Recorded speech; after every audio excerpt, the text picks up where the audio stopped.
Welcome back to the OHL Fanboys podcast, 99th MasterCard Memorial Cup in Windsor, Ontario. I am Steve McLean. With me is Brian Thompson as we wrap up the St. John Sea Dogs and the Erie Otters. With us for this wrap-up is the Seattle Thunderbirds crew. We have Andy Eide, Thom Beuining, and Tim Pigulski. I've never had to introduce three people at once. Thank you, gentlemen, for joining us tonight. No problem. Not only that, thank you. We kind of spurned you earlier when we got Dave Grant's last minute, so thank you for your patience and everything joining us after, what, the worst game ever?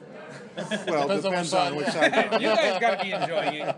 It was fun to watch. Well, it does set up a winner-take-all kind of game tomorrow night between Seattle and St. John, so yeah, that worked out in Seattle's favor. You'll be really cheering for Seattle. You don't want your vacation to end early, right? Is this vacation? I thought I was working. It's a work vacation.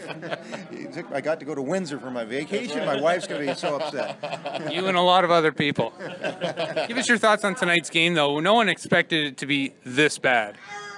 Yeah, I doubt they expected that, but everyone knows that Erie has a lot of firepower, and we saw that on display tonight, and kind of got the same treatment that Seattle got from Windsor in that early going. So once you get behind and you're back on your heels, it's hard to get going forward again. Yeah, I think we saw lots of talent on that Erie team. Seattle saw a little bit of it in their opening game, but a little bit closer. I mean, the way they were moving the puck, the Otters, that's going to be a tough team to stop. So much offense there. Yeah, and I was really impressed with Erie in the first game against Seattle, but even more so tonight. Just the way they move the puck and the way they transition it, it's pretty scary how every pass seems to be tape to tape, and they do it quickly, and it's 2 or 3 passes, and they got a scoring chance, and that's what we saw all night tonight. Was it getting to be a little bit much, though? We were seeing Radish, and we were seeing DeBrincat, and we were seeing Strome out there with 6 minutes left, and it was a 7-goal game.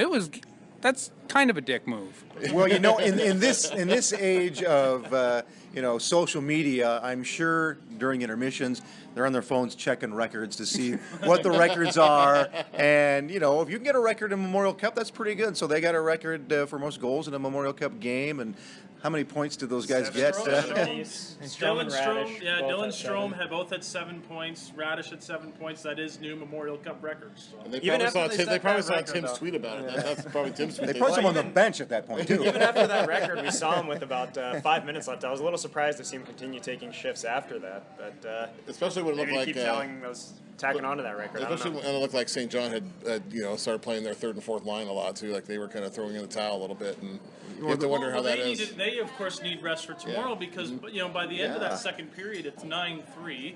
They know it's over. They got a big game against the Seattle Thunderbirds tomorrow in a winner-take-all, as you guys mentioned. And I was surprised to see Chabot on the ice late in the game because there's no reason for him to be out there. He already logs a lot of minutes. You want to save him for the big game against Seattle. So that was a bit surprising to see him out there late. Settle a bet in our section. Who's starting tomorrow? I'm going to say Stankowski. Yeah? So am I.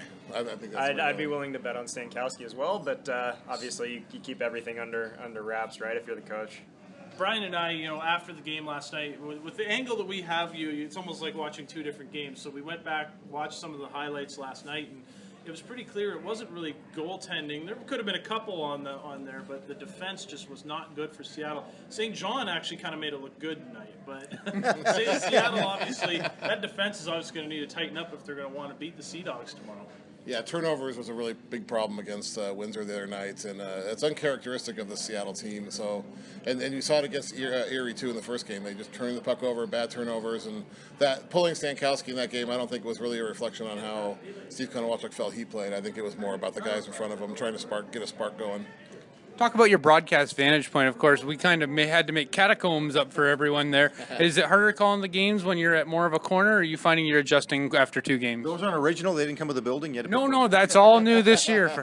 To be honest with you, the vantage point we have at home at the Shower Center in Kent is in a similar location, not up on the catacombs, but in a corner. So similar. I don't mind the sight lines here, and they give us plenty of space, so you can see everything that's happening. So I don't really mind the vantage point at all. I'm kind of used to it. The press box in Shower Center too, where we write, is also in the corner, so it's not at center ice. So we're kind of used to watching hockey from the corners. That is kind of interesting to hear because the Shower Center is not brand new anymore, but it is a fairly new building. You got to put the suites in the middle. Well, when it was built, I mean, obviously the original plans were not to have things like that in the corner. Was to have a separate press area above the suite level.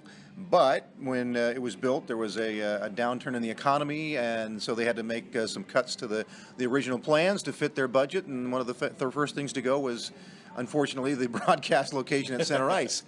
Now, when you're doing these broadcasts, you're speaking at home back to your Seattle fan base, of course. And, you know, after waiting this long to win an OHL championship and then starting 0-2, that's not the message you want to send. What are you telling the fans back home to, you know, cheer them on and say, hey, this isn't over yet?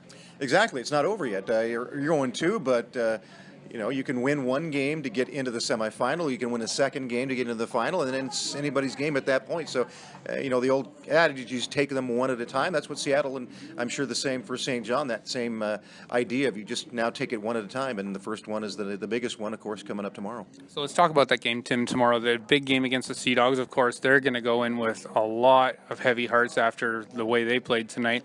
Is that something Seattle can take advantage of early? Well, it's going to be interesting to see because both teams had pretty embarrassing losses in their most recent games. So it's going to be interesting to see how both teams recover. Seattle in the WHL Championship had a game against Regina. They won 6-1. Post-game, Regina coach and GM John Paddock, he said, you know, whether it's 2-1 or 6-1, it looks the same on the scoreboard. Seattle with this round-robin format. St. John as well, both fortunate. They're benefiting a little bit because they've lost 2 games, and they still ultimately control their own destiny. So the format gets a lot of criticism, I think, but for Seattle and St. John here, it kind of benefits both of them. Talk about, obviously, let's let Andy finish this off. I'm not used to 3 guests. Yeah, one thing that I found interesting is after the game last night, even tonight, this morning, when they had media availability for the Seattle players, was they used the word embarrassing a lot.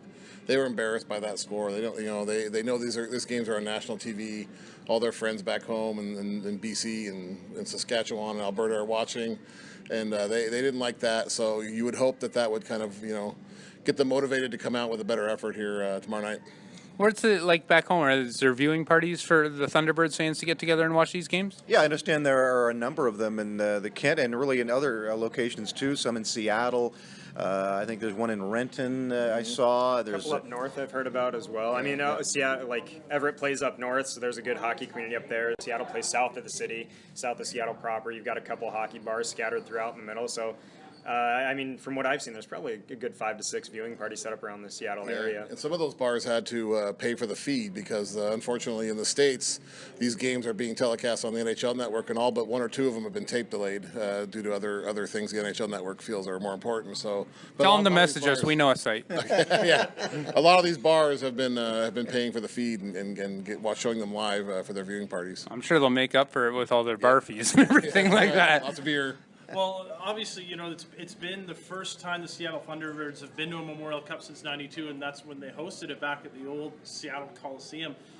How have you guys enjoyed the city of Windsor so far? Not often do anyone Seattle-related getting to go across the CHL. Not a dig at you guys, so obviously not. But more of a dig at Windsor there, jerk. How have you guys enjoyed the week so far in Windsor in the Memorial Cup? That's been great. Yeah, everybody here has been treating us well. The CHL's done a good job as far as press goes. We we pick up a phone and a car will come and take you wherever you need to go. That's kind of nice. Yeah, so far it's been really nice.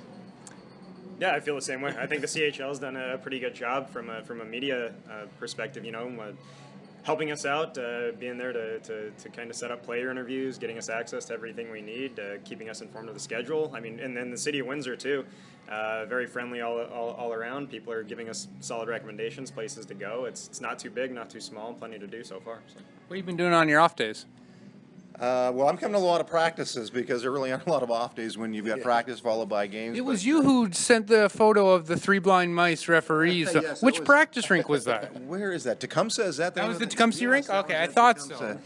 Yeah, but I did think it was odd the first day they took us down to the waterfront and said, "Hey, there's Detroit," but I want to see Windsor.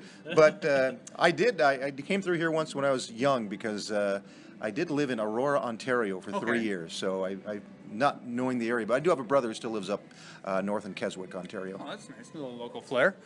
So we are going to send these guys off. Of course, they've got their big game tomorrow against the St. John Sea Dogs. Winner goes home early, so we're cheering for these guys.